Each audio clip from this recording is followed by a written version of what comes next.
This is Unit 6 reading article. Listen to the clip as you read the script. Think about main ideas and keywords.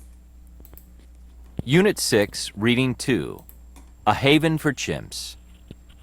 It's early morning at Chimp Haven, a sanctuary for retired research chimpanzees. The air fills with hoots and cries. The chimps are excited. It's snack time. Veterinarian Raven Jackson is bringing them juice and frozen bananas. The younger chimps run around and play on the grass. The older chimps are less active.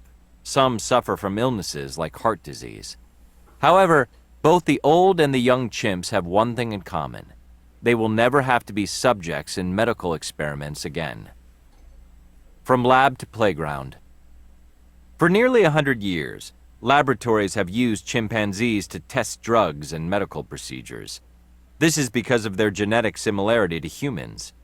Lab chimps used to have a hard life. They often lived by themselves in small cement cages.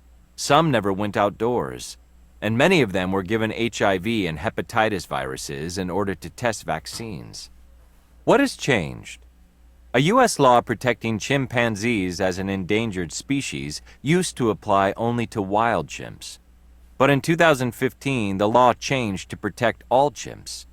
As a result, the National Institutes of Health, NIH, is retiring its research chimpanzees. To help with the change, specially designed places like Chimp Haven are opening their doors to these great apes. At the sanctuaries, chimps can socialize with each other. It's the first time some of them have ever seen another chimpanzee. At Chimp Haven, they live in play yards with climbing platforms, ropes, and swings. There are also 2 large forested areas surrounded by a moat and fences. After years of captivity, research chimpanzees now have the chance to learn how to be wild. Split opinions. Conservationists have been working for years to rescue research chimpanzees.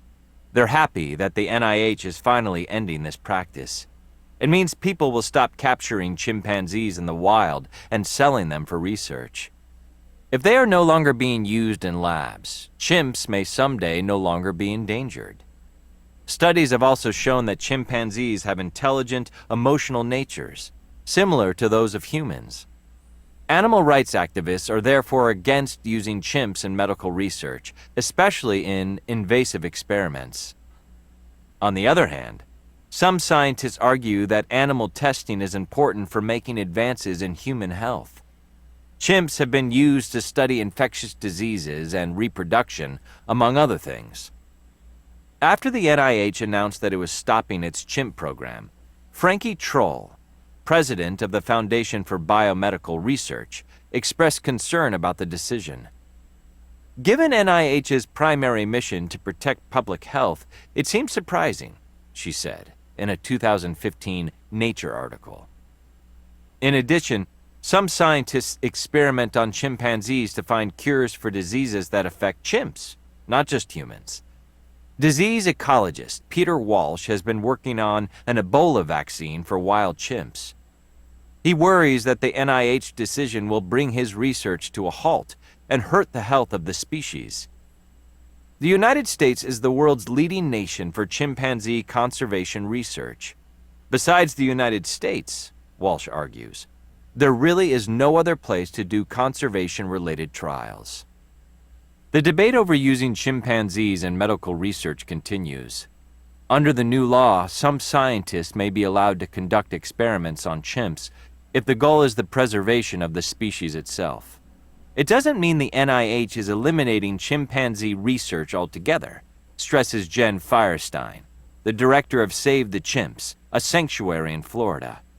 However, it's likely that the focus will shift to more non-invasive forms of research instead.